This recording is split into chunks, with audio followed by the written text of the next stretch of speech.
Il y a un Belge qui revient d'un safari. Ouais. Il va voir son pote français. Son pote lui dit c'était bien le safari. Il dit c'était super. Il dit c'était un safari de chasse. Il dit oui. Il dit alors, il dit t'as tué des animaux. Il dit oui, écoute c'était énorme. Hein. Il dit le premier jour on a tué 2 gazelles, 1 lion et 15 penous. Le mec il fait pardon.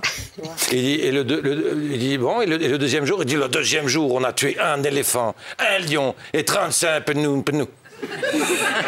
Tu dis d'accord et alors et le troisième jour il dit alors le troisième jour c'était un peu dur hein. On a tué que 75 penous. Mais il dit excuse-moi parce que tous les animaux que tu cites je vois très bien ce que c'est mais qu'est-ce que c'est? Il dit les penous. Il dit oui bon ça c'est des gens qui sortent avec les bras en l'air qui font pas nous. On va rester dans les histoires belges qui m'a donné l'idée. Donc c'est des copains belges, ils sont en goguette à Paris. Alors ils se disent, dis donc, on n'est jamais venu à Paris, on n'est jamais allé se balader au bois de Boulogne. On dit, ça c'est une bonne idée, on va aller se promener au bois de Boulogne. Et ils se promènent au bois de Boulogne en voiture. Hein. Et d'un seul coup, ils voient une dame toute seule sur le bord. Ils disent, ça doit être une prostituée, tu vas pas aller lui demander combien ça coûte. Hein. L'autre dit, moi je suis timide, moi je ne vais pas aller lui demander combien ça coûte, quand même, vas-y toi. Donc il s'arrête quand même, il dit, vas-y, bon d'accord, j'y vais. Il va voir la dame.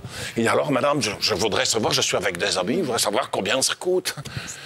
Alors la dame, elle regarde, eh ben, écoute mon petit gars, c'est pas compliqué. Pour devant, c'est 200 et pour derrière, c'est 400. Merci, madame. Il retourne dans la voiture.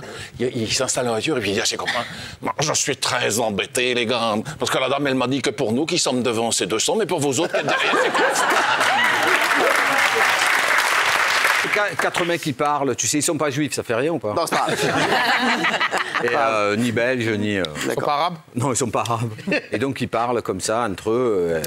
Et il y en a un, il dit, moi, mon fils, franchement, il a bien réussi.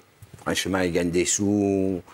L'autre fois, il gagne tellement d'argent dans ce qu'il fait, il dit qu'il a acheté une Ferrari à un ami à lui, tu vois, il lui a fait cadeau une Ferrari. Il dit, putain.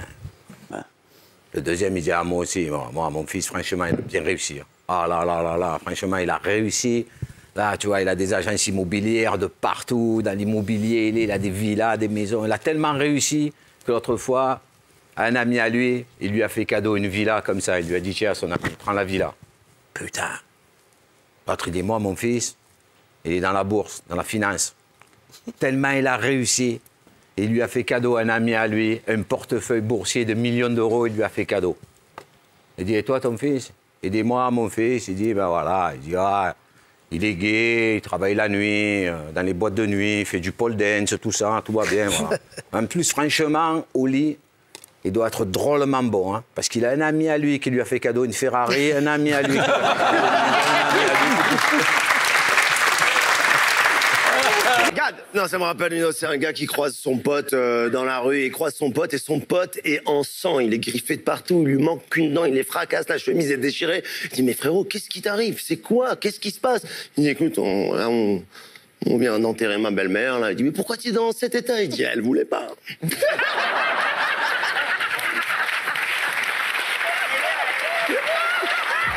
C'est un mec qui rentre dans un bistrot, il fait « Bonjour monsieur, c'est combien le coca ?»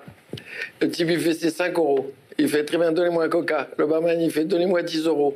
Il fait « Je comprends pas, moi, il dit que c'est 5 €. » Il fait « C'est 5 € le coca, 5 € le service. » Ah d'accord, ben voilà 10 €. Et le barman lui rend 5 €. Il fait « Pourquoi vous me rendez 5 €? » Il fait « Parce que j'ai pas de coca. »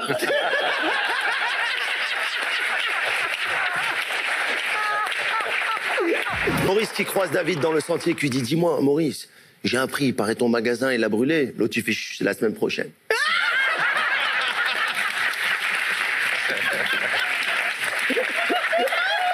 Donc, ces 3 Corses, ils sont sur la place du village. Il y a la place avec la fontaine. Et puis, il y a un petit gosse qui court, qui boit à la fontaine. Et il y a un des 3 qui dit, oh, va lui dire que l'eau, elle n'est pas potable. Il va s'empoisonner, le petit. Bon, et l'autre lui dit, non, je suis fatigué, va lui dire, toi. Et il continue à boire, le petit, il continue à boire. Et l'autre lui dit, oh, il va s'empoisonner, va lui dire, putain. Bon, il s'approche, il va voir le petit, il dit, oh, petit, oh, comment tu t'appelles? Le petit, il fait, Mohamed. Bon, bah, bois doucement, va.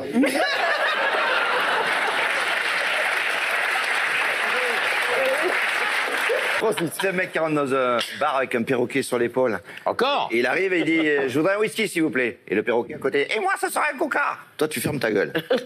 Je voudrais un whisky, s'il vous plaît. Et moi, un coca. Tu arrêtes, tu fermes ta gueule. Un whisky, s'il vous plaît. Et moi, un coca. Bon, si tu continues, je te scotche sur le mur. T'as compris? Ok. Un whisky, s'il vous plaît, monsieur. Et moi, ça sera un coca. Il prend le perroquet, il le balance sur le mur. Tac. Il reste collé sur le mur. Et là, le perroquet se retrouve à côté d'un crucifix avec Jésus dessus. Et il dit, toi aussi, t'as commandé coca? C'est un mari qui ne supporte plus le chat de sa femme et donc qui décide d'aller l'abandonner. Donc il prend sa voiture, il prend le chat, il l'abandonne à 20 km de chez lui. Il rentre chez lui et dès qu'il arrive chez lui, il retrouve le chat sur le pas de la porte. C'est pas possible ce truc, il dit de l'abandonner à 20 km. Il est énervé, il reprend le chat, il remonte dans la voiture et là il l'abandonne à 40 km de chez lui. Il rentre chez lui, il retrouve le chat sur le pas de la porte. Là il s'énerve, il prend le chat, il le met dans la voiture, il conduit, il fait 10 km au nord, 20 km au sud, 15 km à gauche, 40 km à droite. Il abandonne le chat, il part, et avant d'arriver chez lui, il appelle sa femme, il dit « Dis-moi, chérie, le chat est à la maison ?» Elle dit « Bah oui, il vient d'arriver. » Il dit « Bah passe-moi ce connard parce que je me suis perdu. » Donc ces deux mecs qui sont bègues, ils ont grandi ensemble, ils ont fait l'école primaire ensemble, le collège ensemble, le lycée ensemble. Mais arrivés à la fac, ils se sont séparés, chacun a fait sa fac, et 2 ans après, ils se retrouvent par hasard dans la rue. Et le premier bègue, il croise le mec, il dit Bernard!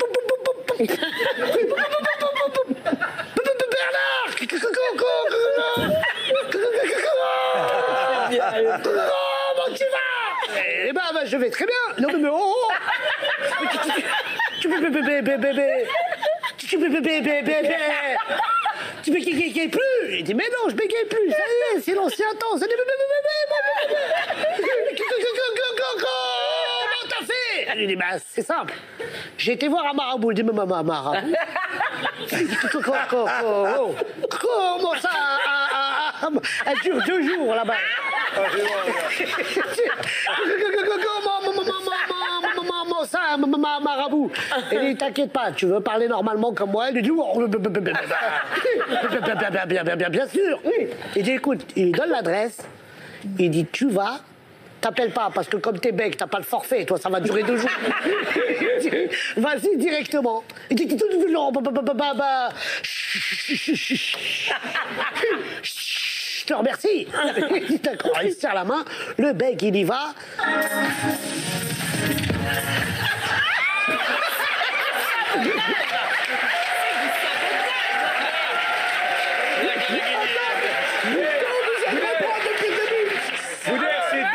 C'est dégueulasse ce qu'on vient de te faire.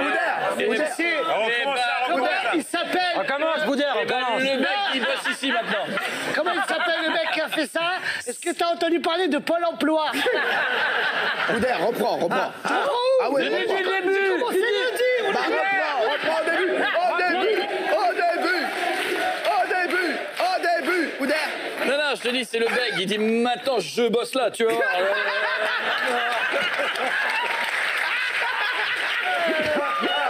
Bon, Boudère, on reprend, on s'en laisse pas. Vas-y.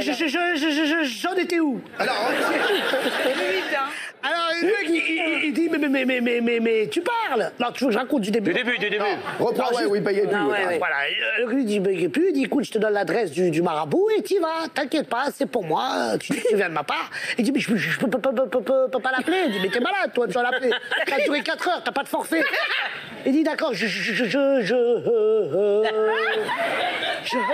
vais y aller à pied. Il dit, ouais, prends à pied, parce que maintenant, dire au taxi où tu vas, ça va durer 2 jours. Il y va, le mec, il sonne. Bonjour. Eh bien oui, je sais pourquoi vous êtes là. Il dit, on vous a prévenu? Il dit, oui, rentrez. Alors il rentre dans une chambre noire. Il dit, il entend juste une voix qui dit, avancez. Il avance. Allez dans la 2e pièce. Il dit, mais oh. Mais qui me parle là? Il dit, avancez et déshabillez-vous. Il dit, oh, je peux pas enlever toutes mes affaires, quand même. Il dit, déshabillez-vous. Il se déshabille, bon, il exécute. Il dit, penchez-vous en avant. Il dit, oh, ça sent pas bon, ça. Alors, le mec, exécutez-vous si vous voulez parler. Alors, il se baisse. Et un mec, il met un concombre dans le... Et il dit, il dit revenez demain pour la lettre B.